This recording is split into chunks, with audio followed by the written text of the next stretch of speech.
Hello everyone. In this, we will understand about how do we solve problems related to permutations. This is part 32. Question 1. Find the value of 10p3 and second one 14p10, third one 12p2. We'll do one by one. First one 10p3 is equal to NPR is equal to n factorial divided by n minus r, the factorial. So we will be using this formula to solve this. So this becomes 10 factorial divided by 10 minus 3, the factorial. That is equal to 10 into 9 into 8 into 7 factorial. Denominator is also 7 factorial. So we can cancel this and this, and our result will be 90 into 8, which is 720. Let us move on to the second part. 14p10, which is 14 factorial divided by 14 minus 10, the factorial. That is equal to 14 factorial, which is 14. The denominator is 4 factorial. So 14 into 13 into 12 into 11 into 10 into 9 into 8 into 7 into 6 into 5 into 4 factorial divided by 4 factorial. This and this gets cancelled. Now if we multiply all this, 14 into 13 into 12 into 11 into 10 into 9 into 8 into 7 into 6 into 5, we will get 363,242,8800. That will be the solution. Let us move on to the part C. Part C is 12p2. That is 12 factorial divided by 12 minus 2, the factorial. Denominator is 10 factorial. Numerator can be expanded as 12 into 11 into 10 factorial. Now this 10 factorial cancels with this 10 factorial. That means 12 into 11, we get 132. That will be the solution. Next one, question 2. Find the value of n if np2 is 90.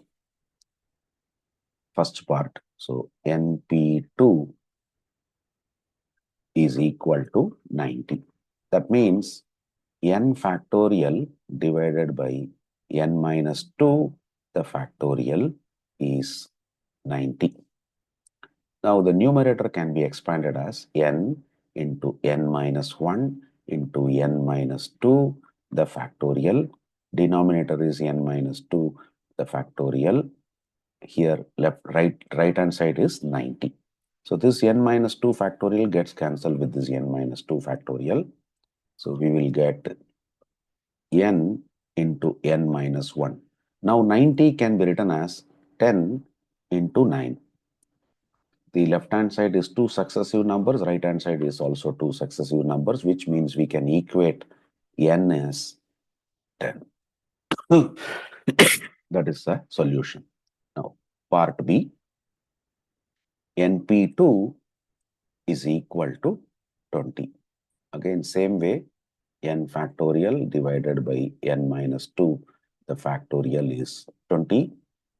Again, that can be expanded as n into n minus 1 into n minus 2, the factorial, divided by n minus 2, the factorial, is equal to 20 can be written as 5 into 4. Again, left hand side is 2 successive numbers, right hand side is 2 successive numbers, which means our n is 5. That is the solution for this question. Let us move on to the next. Question 3. Find the value of R if part A, 6PR is 360, part B, 13PR is 156. First, let us do part A. 6PR is equal to 360. So 6PR can be written as 6 factorial divided by 6 minus R, the factorial. That is equal to 360.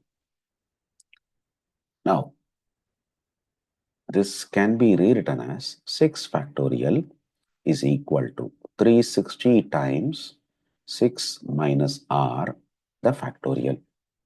Now, let us multiply both sides by 2. So, we will get 2 times 6 factorial is equal to 2 times 360 into 6 minus R, the factorial. So, we will retain 2 times 6 factorial, and this 2 into 360 is 720 times 6 minus R, the factorial. Now, 2 times 6 factorial is equal to 720 can be written as 6 factorial times 6 minus R, the factorial. Both sides 6 factorial can be cancelled. 2 can be written as 2 factorial is equal to 6 minus R, the factorial. So it is very clear now. This implies R is 4. Let us move on to the second part, that is part B.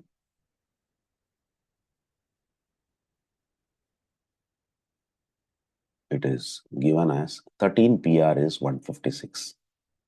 13 PR is 156.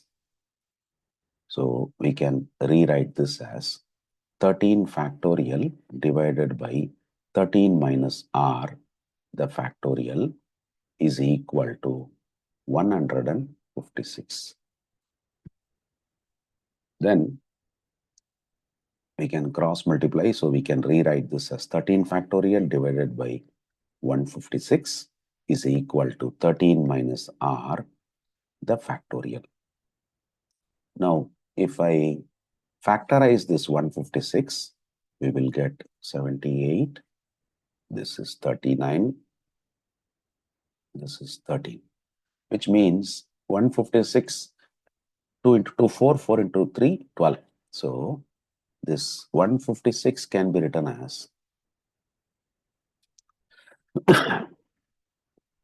13 into 12 is equal to 13 minus R, the factorial. That means 13 into 12 into 11 factorial divided by 13 into 12 is equal to 13 minus R, the factorial. This 13 into 12, 13 into 12 can be cancelled. So we will have now 11 factorial is equal to 13 minus R, the factorial, which means our R is 2. That will be the solution to this particular question.